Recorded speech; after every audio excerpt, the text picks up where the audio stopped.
Chamune Shiva Godavari Sarasvati Narmade Sindhu Kaveri Jalashmin Saredim Kuru Om Shanti Shanti Shanti Om. L'association Apsara est une association créée en 2005 qui a pour but de promulguer la culture indienne, promulguer le Bharatanatyam, le yoga.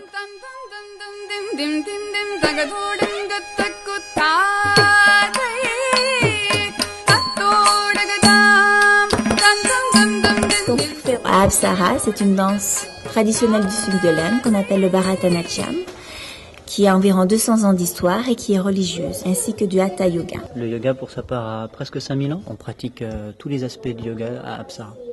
Ça, c'est un costume de spectacle qu'on a seulement le jour du spectacle. Et lors des répétitions, on a un sari qui est un grand voile qu'on attache pour pouvoir faire une robe avec. Alors, il y a plusieurs plissés pour le grand plié.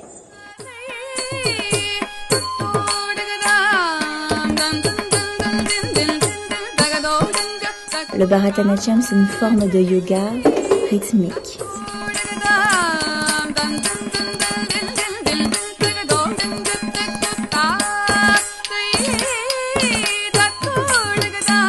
Je viens en tant que parent.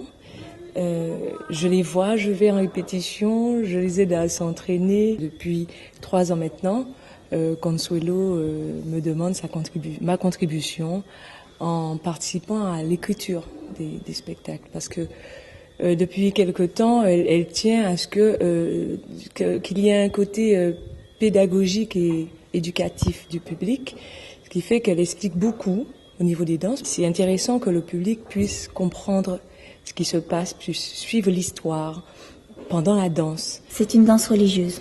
Donc en fait, la danse, le but de la danse est de mettre l'histoire des dieux en avant.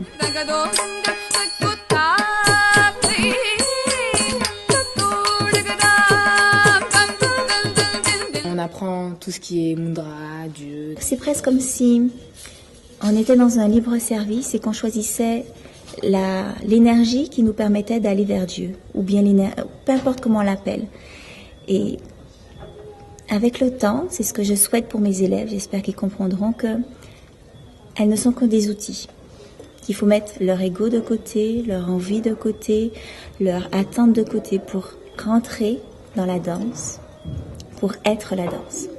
On a essayé de mettre en avant la technicité du Bharatanatyam et tout le côté Abhinaya qu'on appelle les expressions qui ne sont pas très très connues en Martinique. Quand on regarde les danseuses, il y a des spécificités. Quand elles veulent exprimer certaines choses, elles utilisent des techniques aussi de yoga qui sont des techniques de respiration qui leur permettent d'avoir des expressions, des attitudes en fait qui ressortent en fait dans le Bharatanatyam. On est juste un canal. On n'est personne. On doit rentrer dans le personnage, on doit rentrer dans ce qu'on raconte pour pouvoir exprimer les différentes variétés, les différents visages.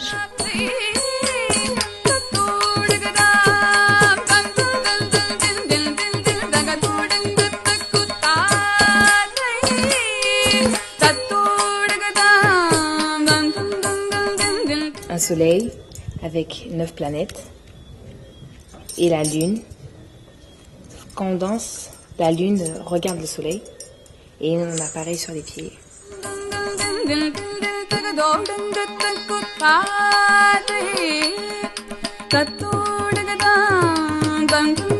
Rama est parti en exil et pour l'accueillir, les citoyens de son royaume ont allumé plein de petites lumières.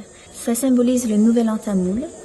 Ça symbolise quand le bien remporte sur le mal parce qu'il avait été injustement mis en exil pendant 14 ans dans la jungle. Dans une vision philosophique yogique, ça va être plus les qualités qui vont l'emporter sur les défauts. Ça veut dire que peut-être l'espace d'une journée, on va faire attention à illuminer plus sa vie par son état d'être ou par sa façon de faire. C'est quand le bien, que ce soit au niveau de l'âme, au niveau des énergies, au niveau de la vie, remporte sur tout ce qui est négatif. Voici ce qui est Dipawali.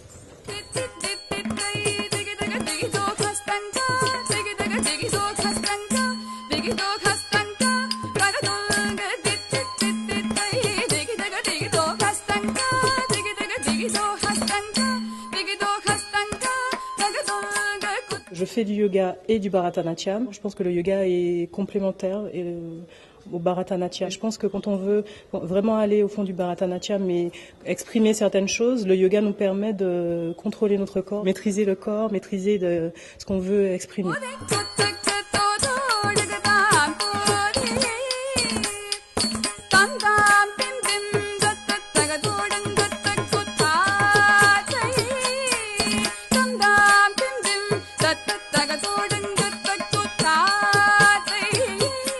Sur ce spectacle, j'ai appris plein de choses concernant les dieux, la Trimurti. Je pense que si moi j'ai appris, le public a forcément appris quelque chose.